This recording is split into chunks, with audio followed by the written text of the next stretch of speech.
ऊर्जा प्रकल्पासाठी आपल्या गावात सौर ऊर्जा प्रकल्प घेत असताना प्रत्येक कुटुंबाकडून प्रथम त्याचं आधार कार्ड, त्यानंतर त्या व्यक्तीचं घरचं लाईट बिल आणि ती व्यक्तीचं उत्पन्नाचा दाखला किंवा बँक पासबुक आणि ती व्यक्ती जर कर्ज प्रकरण करायचं झालं तर त्या व्यक्तीनं एखाद्या सोसायटी असेल किंवा बँक असेल तर त्या बँकेसाठी आवश्यक असणारे कागदपत्र आपल्याला त्या ग्रामपंचायतीमध्ये जमा करायचे. ग्रामपंचायत या समितीच्या मार्फत किंवा यांच्या मार्फत घेऊन या प्रत्येक लाभार्थीचं रजिस्ट्रेशन करून घेईल. रजिस्ट्रेशन झाल्यानंतर त्यांच्या खात्यावर पैसे जमा झाले. पैसे जमा झाल्यानंतर आपण सौर प्रकल्प त्यांच्या घरावर बसवणार. त्यांची सबसिडी त्या लाभार्थ्याच्या खात्यावर MSMEच्या व्हेरिफिकेशन नंतर जमा होणार आहे.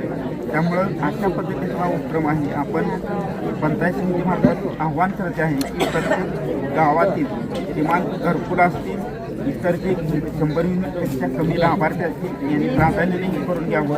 आपलं स्वतःचं बिल जे आत्ता येतं आहे की बँकेचा हप्ता या पद्धत आहे असं समजून जर आपण भरलं तर 1-2 वर्षाच्या आत आपल्याला तिथून पुढचं बिल हे पूर्णपणे माफ होणार आहे. तर सर्व ग्रामस्थांना आणि तर तालुक्यातील सर्व ग्रामपंचायत अधिकारी सरपंचांना आव्हान आहे की आपण या योजनेत चांगल्या पद्धतीने लाभ घ्या.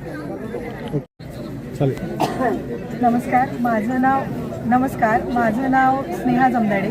आम्ही सांगलीवरून आलो आहोत आणि आता आपल्या इथे PM सूर्यघर योजनेअंतर्गत जी योजना आहे त्या योजनेतर्फे आपण आपला पूर्ण गावाला सौरग्राम करायची योजना ही आपल्या ग्रामपंचायती थ्रू आपण इथे घेऊन आलेलो आहोत. तर या योजनेमध्ये सर्व ग्राहकांसाठी जर आपण 1 किलोवॅटची सिस्टीम बसवणार असेल तर यासाठी 30,000 रुपये सबसिडी, 2 किलोवॅट सिस्टीम बसवणार असेल तर त्याला 60,000 रुपये सबसिडी आणि 3 किलोवॅट सिस्टीम बसवणार असेल तर त्यासाठी 78,000 रुपये एवढी सबसिडी ही सगळ्यांसाठी उपलब्ध आहे.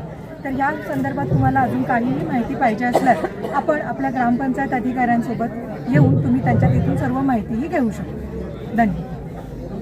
Press the bell icon on the YouTube and never miss another update.